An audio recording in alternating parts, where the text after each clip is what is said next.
బైబిల్లో యెహోషాపాతు సైన్యం ఇలాగే పాటలు పాడారు. యెహోషాపాతు రాజు యూదాకు రాజుగా ఉన్నప్పుడు ఓ గొప్ప సైన్యం వాళ్ళ మీదకి యుద్ధానికి వచ్చారు. అమ్మోనీయులు, మోయాబీయులు, ఇంకా ఆ సేయరు మన్యవాసులని వాళ్ళు చాలా మంది వచ్చారు, గొప్ప సైన్యం. ఇక వాళ్ళు యుద్ధానికి వచ్చేసరికి వీళ్ళందరికీ భయం వేసింది.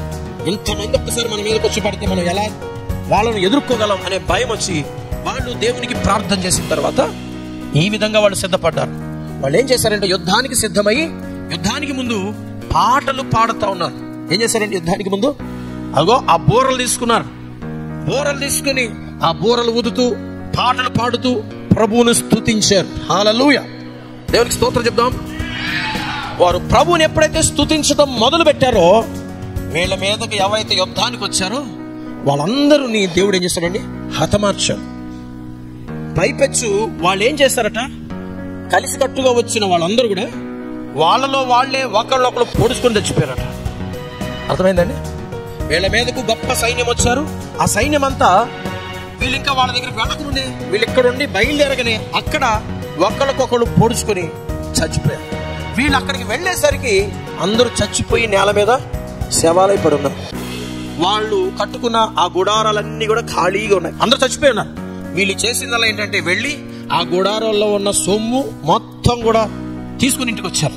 వీళ్ళు యుద్ధం చేయలా, ఒక్కళ్ళు కూడా వీళ్ళు చంపలా. దేవుడే వీళ్ళ పక్షంగా ఆ రోజు యుద్ధం చేశాడు. దేవునికి స్తోత్రం, హల్లెలూయా. ఆ రోజు దేవుడు యుద్ధం చేశాడు. వీళ్ళు వెళ్ళి ఆ కొల్ల సొమ్మునంతా పట్టుకుని వచ్చారట. ఆ కొల్ల సొమ్ము పట్టుకుని రావడానికి 3 రోజులు పట్టిందట. హల్లెలూయా. దేవుడు మన పక్షంగా ఏం చేసేవాడై ఉన్నాడు? యుద్ధము యుద్ధము. ఆయన మన పక్షంగా యుద్ధం చేయాలంటే మనం ఏం చేయాలి? ఆయన్ని స్తుతించాలి. ఏం చేయాలంటే just praise God and he will fight on behalf of you. You don't need to fear any enemy. With whatever strength they may come before you, but they cannot stand against you, because the one who fights on behalf of you is greater one. Hallelujah. నీ పక్షంగా పోరాడేవాడు గొప్పవాడు కాబట్టి నీకు వ్యతిరేకంగా వచ్చి నీ ఎదుట నిలబడగలిగిన వాడు ఎవడు కూడా ఉండడు. చెప్పండి అందరూ కూడా, దేవుడు నా పక్షంగా ఉండగా నాకు విరోధి ఎవడు కూడా లేడు.